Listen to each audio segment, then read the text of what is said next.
Hello students, welcome to my YouTube channel जीत की तैयारी बाई स्वाति।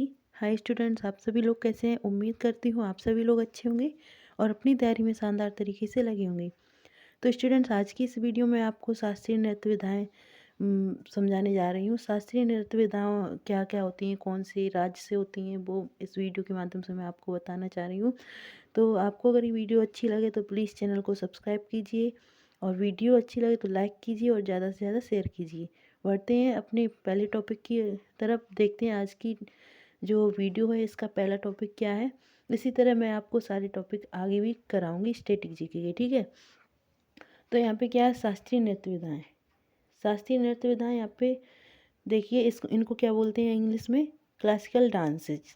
तो क्लासिकल डांसेस अपने जो भारत में है, किन राज्यों से हैं, कहाँ पे किए जाते हैं, वो मैं आपको बताऊंगी। यहाँ पे देखिए, शास्त्रीय नृत्य के बारे में जानकारी भरत मुनि के नाट्य शास्त्र में मिलती है। तो ये क्वेश्चन एक बनता है कि जो शास्त्रीय नृत्य है उनकी जानकारी कहाँ से मिलती है, तो भरत मुनि के नाट्य शास्त्र से मिलती है। इन्हें पंचम वेद भी कहा जाता है। किसको? शास्त्रीय नृत्य विधाओं को पंचम वेद भी कहा जाता है। अब यहाँ पे देखिए, ये आपसे क्वेश्चन पूछ सकता है कि शास्त्रीय नृत्यों की संख्या कितनी है, तो 8 है। शास्त्रीय नृत्यों की संख्या 8 है। संस्कृति मंत्रालय के अनुसार इनकी संख्या 9 है। 9वां कौन सा है? छऊ, ठीक है। जो छऊ है वो 3 राज्यों में किया जाता है। आपको पता है कहाँ कहाँ किया जाता है? एक तो झारखंड, उड़ीसा, पश्चिम बंगाल, ठीक है। आगे मैं आपको बताऊंगी। अब यहाँ पे देखिए, संगीत नाटक अकादमी के अनुसार नृत्यों की संख्या कितनी है? 8 है। इन दोनों क्वेश्चन में अंतर है, ठीक है। संस्कृति मंत्रालय के अनुसार 9वां छऊ जोड़ा गया और जो संगीत नाटक अकादमी के अनुसार है वो 8 नृत्यों की संख्या है, ठीक है। अब यहाँ देखिए, संगीत नाटक अकादमी की जो स्थापना है वो 28 जनवरी 1953 में हुई और इसका हेडक्वार्टर कहाँ पे है? दिल्ली में है। आगे देखते हैं, छऊ को अर्थशास्त्रीय नृत्य भी कहा जाता है, ठीक है। ये कब जोड़ा गया था? ये जोड़ा गया था संस्कृति मंत्रालय के अनुसार और इसको 9वां शास्त्रीय नृत्य कहते हैं। इसको अर्धशास्त्रीय नृत्य भी कहते हैं। यहाँ पे देखिए, यूनेस्को की अमूर्त सूची में 2010 में शामिल हुआ। कौन सा हुआ? छऊ। जो छऊ नृत्य है वो यूनेस्को की अमूर्त सूची में 2010 में शामिल हुआ। इसके 3 प्रकार हैं, वो कौन कौन से हैं देखिए। मयूरभंज, मयूरभंज कहाँ का है? उड़ीसा, ठीक है। मयूर क्या होता है? उड़ता है, तो इसीलिए क्या है? मयूरभंज, उड़ीसा। और सरायकेला कहाँ का है? झारखंड, ठीक है। केला के क्या किए जाते हैं? खंड। तो सरायकेला कहाँ पे है? झारखंड में। और पुरुलिया P4 पश्चिम बंगाल, ठीक है। पुरुलिया कहाँ पे है? पश्चिम बंगाल में है। अब आगे बढ़ते हैं, आगे देखते हैं आगे क्या है। ये थोड़ा हिंट आपको दे रही हूँ।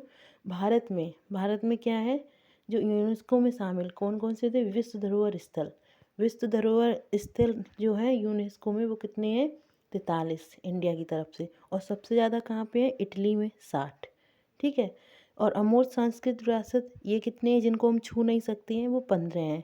तो उनमें से फर्स्ट है वैदिक जप और 15वीं है गरबा। गरबा तो आप जानते हैं कहाँ का है, कमेंट में बताइए। बढ़ते हैं आगे। आगे देखिए, यहाँ पे शास्त्रीय नृत्य,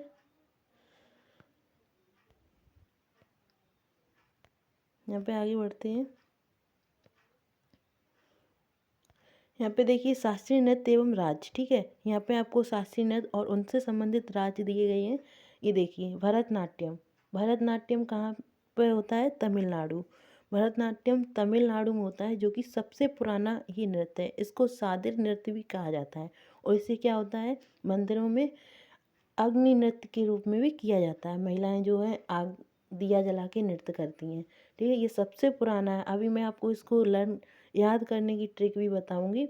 और मणिपुरी, मणिपुरी कहाँ का है? मणिपुर का, ठीक है। ऐसे ही उड़ीसा, उड़ीसा का है उड़ीसा। कुचिपुड़ी, कुचिपुड़ी कहाँ? आंध्र प्रदेश। फिर आंध्र प्रदेश के बाद कत्थक, कत्थक हो या कथक, तो ये कहाँ पे? अपने उत्तर प्रदेश। और ये राजस्थान में भी किया जाता है, ठीक है। कथकली केरल। मोहिनीअट्टम ये भी केरल। फिर यहाँ पे देखिए एक सत्रिया, ये सबसे नया है। इसको 2000 में जोड़ा गया है। इसको 2000 में जोड़ा गया है। और ये सत्रिया कहाँ का? असम देव, ठीक है। इसका जो है गुरु, मतलब इसके संस्थापक श्रीमद शंकर देव हैं। अब यहाँ पे देखिए छऊ, छऊ कितने राज्यों में होता है तो 3 राज्यों में होता है। कौन कौन सा? पश्चिम बंगाल, उड़ीसा, झारखंड। अभी मैंने आपको ऊपर बताए थे इनका नाम भी अलग अलग होता है, छऊ का, अलग अलग राज्यों के अनुसार। तो आप ये कमेंट में बताना। अब यहाँ पे देखिए, यहाँ पे पूछा जाता है तमिलनाडु कहाँ का है? तमिलनाडु साउथ का है, साउथ इंडिया, ठीक है। और मणिपुरी नॉर्थ ईस्ट, और उड़ीसा कहाँ का है? South east. और आंध्र प्रदेश साउथ में होता है। और नॉर्थ में क्या होता है अपना? ये कथक। और केरल साउथ का है, और केरल भी साउथ का है। ये कौन सा है? मोहिनीअट्टम। और असम कहाँ का होगा? असमी सत्रिया, नॉर्थ और ईस्ट का, ठीक है। अब मैं इसको याद करने की आपको ट्रिक बताऊंगी। कैसे? देखो, भरत भरत क्या मिले थे? राम जी से मिले थे। तो भरतनाट्यम कहाँ का होगा? तमिलनाडु का। और ये तो आप याद कर ही लेंगे, मणिपुरी मणिपुर, और ओडिसी ओडिशा, ठीक है। अब यहाँ पे देखिए कुचिपुड़ी। कच्ची कौन खा सकता है? एक अंधा व्यक्ति ही कच्ची पूड़ी खा सकता है, ठीक है। तो आप इससे याद कर सकते हैं, अंधा व्यक्ति से आंध्र प्रदेश और कुचिपुड़ी, ठीक है। अब कथक। कथक कहाँ का है? उत्तर प्रदेश। कथक आप याद कर रहे थे, अपना प्रदेश का तो याद ही होगा ना। कथक उत्तर प्रदेश। कथकली केरल। कहाँ से? कथकली केरल, ठीक है।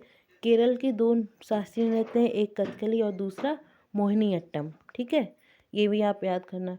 सत्रिया, सत्र, आज शाम को सत्र शुरू होगा। ये देखिए, आज शाम को सत्र शुरू होगा। तो इसकी ट्रिक क्या है? आज शाम को सत्र शुरू होगा। तो सत्रिया कहाँ का है? असम का। ये सबसे नया है। इसे कब जोड़ा गया था? 2000 में जोड़ा गया था, ठीक है। अब यहाँ पे देखिए छऊ। छऊ कहाँ कहाँ किया जाता है? पश्चिम बंगाल, उड़ीसा, झारखंड। यहाँ पे साउथ के कितने क्लासिकल डांस हैं? तो साउथ के 4 हैं। नॉर्थ ईस्ट के कितने हैं? 2। और साउथ ईस्ट के 1 और नॉर्थ का 1। कौन सा है? कमेंट बताएं, ठीक है। पढ़ते हैं आगे, आगे देखते हैं। भरतनाट्यम। भरतनाट्यम आपको इसकी ट्रिक क्या बताई थी? भरत मिले थे किससे? राम जी से। तो भरतनाट्यम कहाँ का हुआ? तमिलनाडु का। इसका पुराना नाम सादिर था। दासीअट्टम अग्नि नृत्य इसके अन्य नाम है, ठीक है। जानकारी 2 किताबों से मिलती है। जो इस नृत्य की जानकारी है हमें 2 किताबों से मिलती है। वो कौन कौन सी है? शिल्पाधिकारम, इसको किसने लिखा था? इलंगो अधिगल में लिखा था, ठीक है। और अभिनय दर्पण, इसको नंदीकेश्वर ने लिखा था। इन 2 पुस्तकों से हमें इस नृत्य की जानकारी मिलती है। यह मंदिरों को समर्पित है, ठीक है। ये मंदिरों को समर्पित है। आगे देखते हैं। शैव धर्म के विचार की प्रस्तुति, ठीक है। इसमें क्या है? ये पूछा जाता है किस धर्म से संबंधित है? तो ये शैव धर्म से संबंधित है। नृत्य का आरंभ अला रिपू से होता है, जबकि अंत किससे होता है? तिल्लाना से होता है, ठीक है। अभी आपको बताया था ये शैव धर्म से संबंधित है। अब इसमें कितने भाग होते हैं? 6 भाग होते हैं। कौन कौन से? अला रिपू मतलब जब नृत्य शुरू किया जाता है तो आह्वान किया जाता है। जाति स्वरूपम नृत्य का भाग होता है। शब्दम शब्द के साथ रचनाएं होती हैं। फिर यहाँ पे देखिए नेक्स्ट अगला पॉइंट, यहाँ पे नट्टूवार भरतनाट्यम का शिक्षक कविता पाठ करता है। ये पूछा जाता है भरतनाट्यम की कविता का पाठ करने वाला शिक्षक क्या कहलाता है? तो उसे क्या बोलते हैं? नट्टूवार कहते हैं, ठीक है। वर्णम एक कहानी होती है, ये जो पीछे रह गया था उसके। पदम धार्मिक प्रार्थना भजन कीर्तन होती है। और तिल्लाना पे अंत होता है, बताया था अभी आपको। कटका मुख हस्त मुद्रा, इनमें 3 उंगलियों को जोड़कर ओम का प्रतीक बनाया जाता है। धुन के लिए कर्नाटक संगीत का प्रयोग किया जाता है। आपको पता है कर्नाटक संगीत कहाँ पे? साउथ में होता है, ठीक है। अब कलाकार द्वारा विभिन्न भूषाओं को दर्शाया जाता है, जिसे एकाहार्य लसांग कहा जाता है। जो एक ही कलाकार सारे काम करता है, बजाना, गाना, डांस, तो उसे एकाहार्य लसांग कहा जाता है। नेक्स्ट देखते हैं अगला क्वेश्चन है। इन भरतनाट्यम की शैली कौन कौन सी हैं? कला क्षेत्र, भुजपुर और कलामंडलम, ठीक है। काशिक कलामंडलम, कला क्षेत्र, कलामंडलम और भुजपुर, ये इसकी नृत्य शैली है। भारतीय संगीत के दो भाग होते हैं, कौन कौन से? उत्तरी भाग और दक्षिणी भाग। उत्तरी भाग में हिंदुस्तानी संगीत होता है और दक्षिणी भाग में अभी बताया था कर्नाटक संगीत होता है। वाद्य यंत्र इसके क्या क्या होते हैं? मृदंगम, बीड़ा, बांसुरी आदि। ठीक है। और अभी मैंने आपको बताई थी कल भरतनाट्यम की शैली कौन कौन सी है? कला क्षेत्र, भुजपुर और कलामंडलम। ठीक है। और वाद्य यंत्र कौन कौन से होते हैं? मृदंगम, बीड़ा, बांसुरी आदि। ठीक है, ये 3 वाद्य यंत्र होते हैं। इस पर ब्रिटिश सरकार ने 1910 में प्रतिबंध लगा दिया था। ठीक है। ये प्रतिबंध क्यों लगाया था आपको पता है? क्योंकि इसे दासी अट्टम भी कहा जाता है। जो अच्छी स्त्री होती थी तो वो मंदिर में जाके नृत्य करती थी तो वो वहाँ की दासी बन जाती थी। इसलिए ब्रिटिश सरकार ने इस पर 1910 में प्रतिबंध लगा दिया था। भरतनाट्यम के लिए चित्र, जो भरतनाट्यम के चित्र हैं वो चिदम्बरा मंदिर तमिलनाडु के गोपुरम में स्थित है। नेक्स्ट देखते हैं अगला नृत्य हमारा ओडिसी। अगला क्या है? ओडिसी या ओरिली, ये दोनों नाम आ सकते हैं, तो दोनों एक ही बात है। ठीक है। तो ये देखिए, गुरु पंकज चरण दास को ओडिसी नृत्य का जनक कहा जाता है। ये क्वेश्चन बनता है किसे ओडिसी नृत्य का जनक कहा जाता है? तो गुरु पंकज चरण दास को ओडिसी नृत्य का जनक कहा जाता है। ये संबंधित किससे है? भगवान कृष्ण से। जबकि भरतनाट्यम किससे संबंधित था? शैव धर्म से संबंधित था। ठीक है। यह नृत्य शैली भगवान जगन्नाथ की पूजा यात्रा से संबंधित है। आपको पता ही है जगन्नाथ की यात्रा जब होती है तो कितने भगवानों की वो झांकी निकलती है, वो आप कमेंट में बताना। यह त्रिभंग मुद्रा में किया जाता है। त्रिभंग मुद्रा मतलब जब ये शरीर होता है वो 3 भागों में तोड़ा जाता है, 3 भागों में मोड़कर किया जाता है, तो इसे त्रिभंग मुद्रा कहते हैं। ठीक है। जयंतिका ने इसकी 5 मुद्राएं बताई हैं। उन्होंने कहा कि ये नहीं 3 त्रिभंग मुद्रा में नहीं, ये 5 मुद्राओं में किया जाता है। फिर ये देखिए यहाँ पे नेक्स्ट पॉइंट, इसकी शुरुआत मंगलाचरण अंत मोक्ष से होता है। जबकि जो आगे मैंने भरतनाट्यम का बताया था शुरुआत किससे होती थी? आला रिपु से, और अंत किससे होता था? तिल्लाना से। ठीक है। और इसकी शुरुआत मंगलाचरण से होती है और इसका अंत मोक्ष से होता है। मंगलाचरण का मतलब क्या होता है? पृथ्वी माता को पुष्प अर्पित किया जाता है। मंगलाचरण में जब नर्तकी लोग आते हैं तो वो लोग पृथ्वी को पुष्प समर्पित करती हैं, उसके बाद नृत्य करती हैं। ठीक है। तो स्टूडेंट्स, आपको कैसी लगी हमारी वीडियो कमेंट में बताएं और अच्छे से अच्छा स्कोर दें।